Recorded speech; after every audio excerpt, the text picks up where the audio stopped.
सुश्री बांसुरी स्वराज। धन्यवाद अध्यक्ष जी।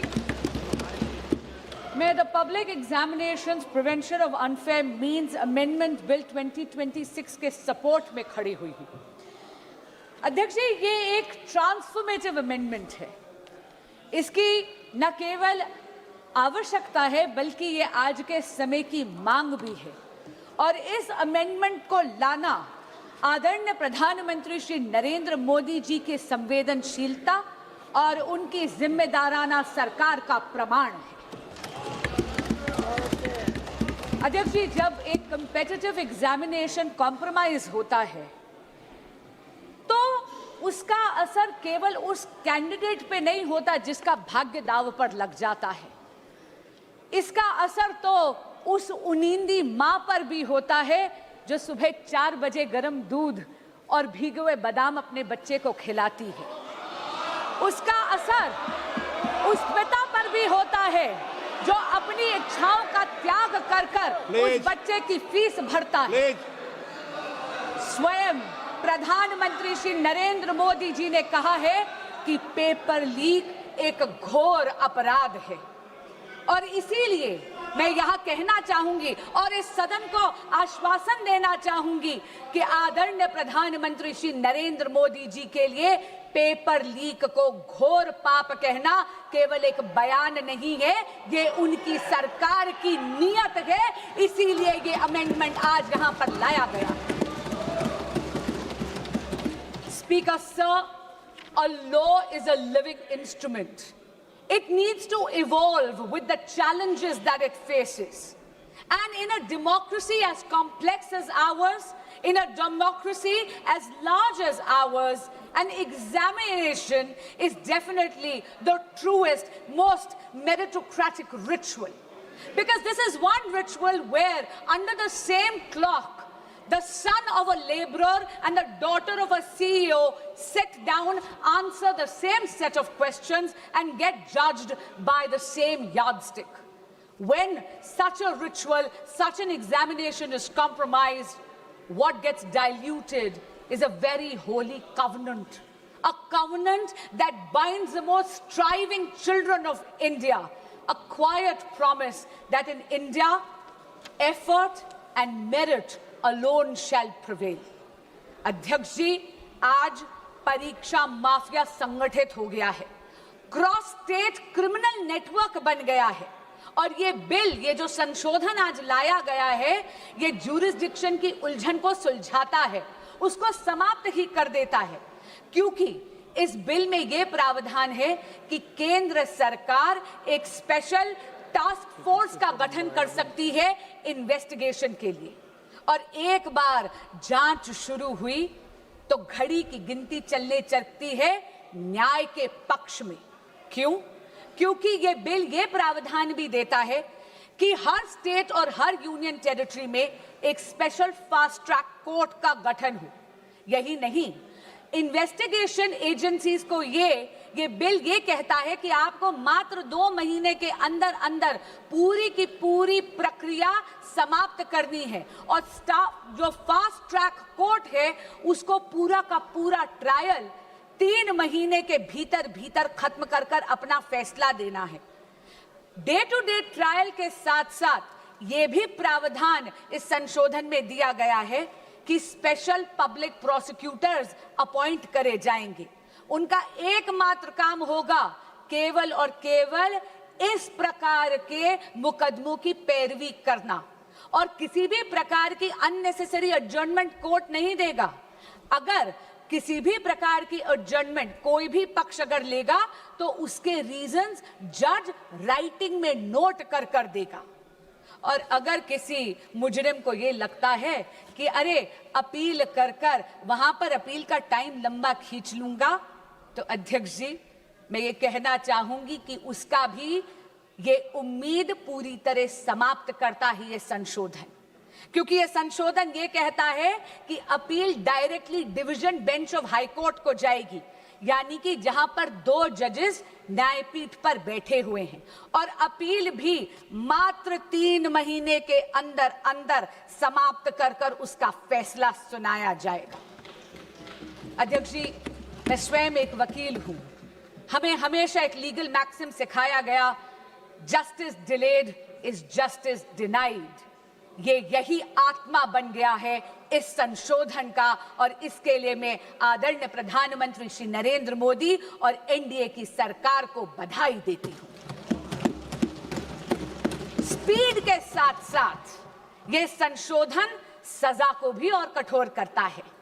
आप ये देखिए कि अगर साधारण अपराधी है तो उसको 10 लाख नहीं 50 लाख का जुर्माना देना पड़ेगा अब, और उसकी सजा भी 3 से 5 वर्ष की बजाय 5 से 10 साल तक बढ़ा दी गई है। अगर कोई सर्विस प्रोवाइडर इसमें जुर्म करता है तो उसका जुर्माना बढ़ाकर 5 करोड़ रुपए कर दिया गया है और 8 साल के लिए उसको डीबार कर दिया जाएगा।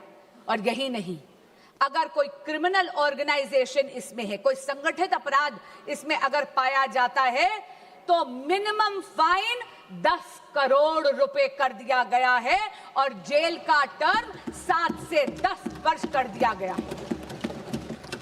And therefore, Speaker Sir, this amendment protects merit, it preserves fairness and safeguards the dreams of India's youth. It provides for expeditious investigation. It provides for time-bound trial procedures while reinforcing institutional accountability across the entire examination ecosystem. This amendment is the product of a responsive governance by a responsible Modi government. But Speaker Sir, this reform is not in isolation.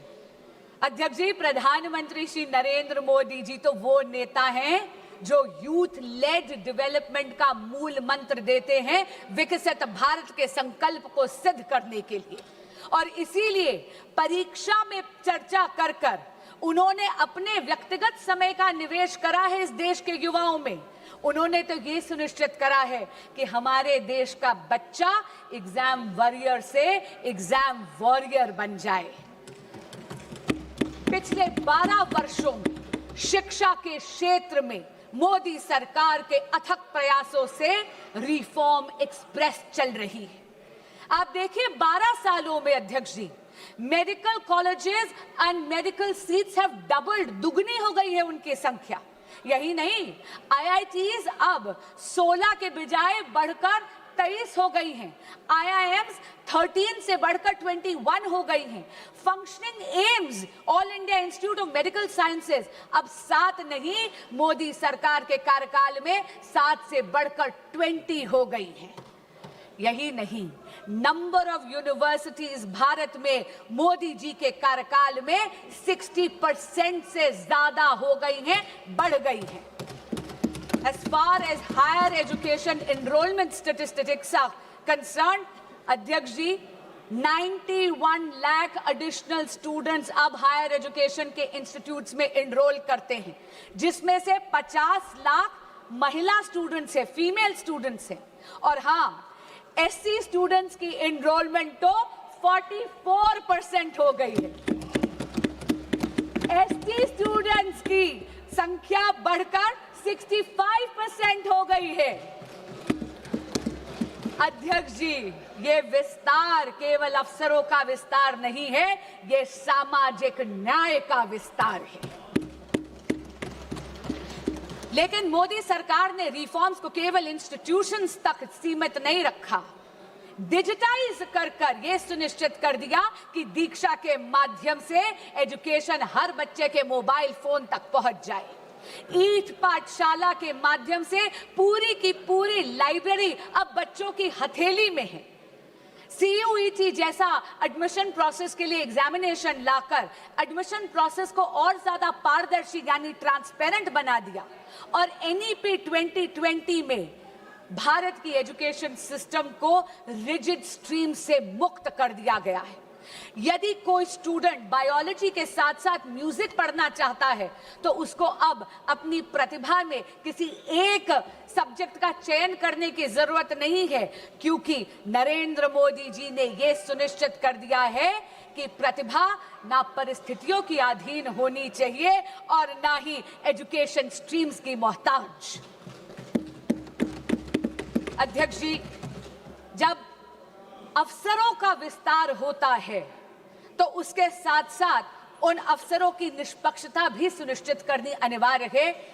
ये amendment bill 2026 का यही सुनिश्चित करता है। अध्यक्ष जी, इस सदन में पिछले 2 वर्षों से मैंने देखा है कि बहस तथ्यों पर होनी चाहिए, बहस नैरेटिव पे नहीं होनी चाहिए, बहस प्रमाणों पर होनी चाहिए, बहस पूर्वाग्रह पर नहीं होनी चाहिए। इसीलिए मैं ये जरूर कहना चाहूंगी आपके माध्यम से विपक्ष के साथियों को, सबसे पहली बात तो बेल सरकार नहीं, इस देश का कोर्ट देता है और लोकतंत्र में judiciary is independent of the executive and the legislature. दूसरी बात मैं ये कहना चाहूंगी, कांग्रेस के साथी और विपक्ष के कुछ साथी एक नैरेटिव बिल्ड करने की कोशिश कर रहे हैं, जैसे कि पेपर लीक की समस्या, एग्जाम कॉम्प्रोमाइजिंग की समस्या केवल और केवल 2014 के बाद पैदा हुई है। अध्यक्ष जी, मीडिया की रिपोर्टों का अगर हम सच माने तो विपक्षी दलों के जहां जहां पर शासित राज्य हैं और पिछले जब एक दशक था, जब 2014 से पहले कांग्रेस लेड यूपीए सरकार था, तब एक नहीं, 2 नहीं, बल्कि टोटल 22 बार पेपर लीक होकर कैंसिल करने पड़े। उनमें से कांग्रेस लेड यूपीए सरकार के अधिकार क्षेत्र में आने वाले 6 ऐसे एग्जामिनेशंस हैं जो सीधा केंद्र सरकार के नीचे आते थे। अध्यक्ष ji, AIIMS PG examination 2006, ICAI CPT examination 2007, CLAT 2009, Railway Recruitment Board Examination 2009, AIEEE 2011, SSC CGL Examination 2013, ये सारी की सारी पेपर लीक तब थी जब विपक्षी दल सत्ता में था, यानी कांग्रेस लेड यूपीए गवर्नमेंट थी। अब मैं राज्यों के कुछ आंकड़े आपको देना चाहूंगी। राजस्थान में जब कांग्रेस की सरकार थी तो REET, RPSC, senior teacher recruitment, police constable examination recruitment, forest guard recruitment, CHMO recruitment exams leak हुए। टीएमसी की जब सरकार थी, पश्चिम बंगाल में टीचर रिक्रूटमेंट स्कैम में सुप्रीम कोर्ट ने 27,753 अपॉइंटमेंट्स को कैंसिल करा गया, क्योंकि उन्होंने उसमें फ्रॉड और मैनिपुलेशन पाया। यही नहीं, जब बीआरएस की सरकार थी तेलंगाना में तो टीएसपीएससी पेपर का लीक हुआ। उत्तर प्रदेश में जब सपा की सरकार थी तो police constable recruitment paper leak हुआ। तब तो सॉल्वर गैंग्स और ऑर्गेनाइज्ड एग्जाम फ्रॉड के गैंग्स वहां ऑपरेट करते थे। और हाल ही में पंजाब में, ये तो इसी साल की बात कर रही हूं, फार्मेसी ऑफिसर रिक्रूटमेंट एग्जामिनेशन में तो हाई टेक यानी ब्लूटूथ का इस्तेमाल कर उस पेपर को कॉम्प्रोमाइज करना गया। पर मैं पूछना चाहती हूं, इससे पहले कि विपक्ष मुझ पर यह इल्जाम लगाए that I am talking about whataboutery, this is not about whataboutery, but I am calling out the opposition on its selective outrage. मैं पूछना चाहती हूं विपक्ष से कि अगर ये सिद्धांत की लड़ाई है तो सिद्धांत सरकार देख के बदल कैसे जाता है। मैं पूछना चाहती हूं कि अभी खड़े होकर इन्होंने तत्कालीन केंद्रीय शिक्षा मंत्री की बात करी, क्या माननीय गौरव गोगोई जी ने अभी तक पंजाब के एजुकेशन मिनिस्टर का इस्तीफा मांगा है या नहीं?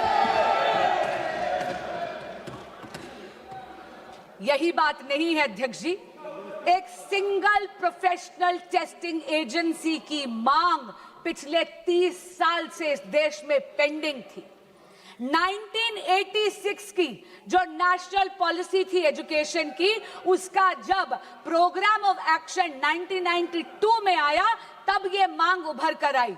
इसको आईआईटी डायरेक्टर्स कमेटी ने 2010 में रीइटरेट करा, इसे दोहराया, लेकिन ये मांग, इसको अनदेखा कर दिया कांग्रेस पार्टी और यूपीए ने।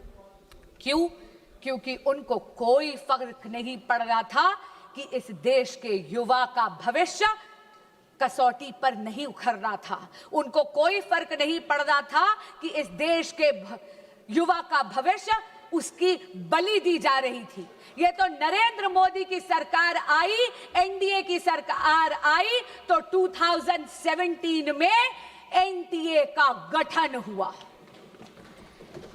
अध्यक्ष जी, जहां पर कांग्रेस शासित यूपीए ने पॉलिसी वैक्यूम करा, वहीं पर अगर मैं जेनजी की भाषा को बोरो करूं, then I will have to say Modi ji clocked it and provided a legislative solution.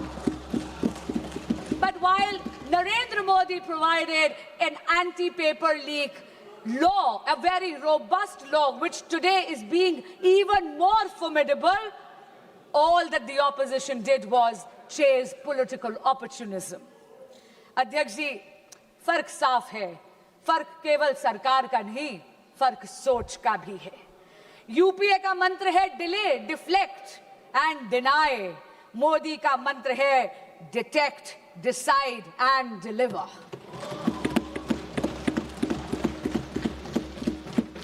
इनका ये रवैया देख के अध्यक्ष जी, कवि दुष्यंत की दो पंक्तियां मुझे याद आती हैं।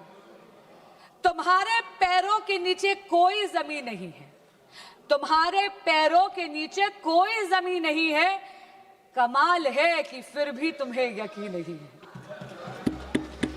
अध्यक्ष जी, अपनी वाणी को विराम देने से पहले मैं ये जरूर कहना चाहूंगी कि बात राजनीति की नहीं है, बात इस देश के युवाओं की है। और इस देश के युवाओं का भविष्य किसी भी राजनीतिक विचारधारा या दल की डिफरेंसेस से ऊपर है। और इसीलिए मैं यहां से, इस सदन के पटल से, हर प्रकार के एग्जामिनेशन माफिया को चेताना चाहूंगी कि आप इस सदन के संकल्प से बड़े नहीं हैं। और आज आपके माध्यम से अपील करना चाहूंगी विपक्ष के साथियों से और सदन के एक एक सदस्य से कि सर्वसम्मति से आज इस संशोधन को पारित करिए। अब ना कोई पेपर बिकेगा, ना किसी का सपना झुकेगा। जो युवाओं के भविष्य को लूटेगा वो सलाखों के पीछे रहेगा। जय जगन्नाथ। बहुत बहुत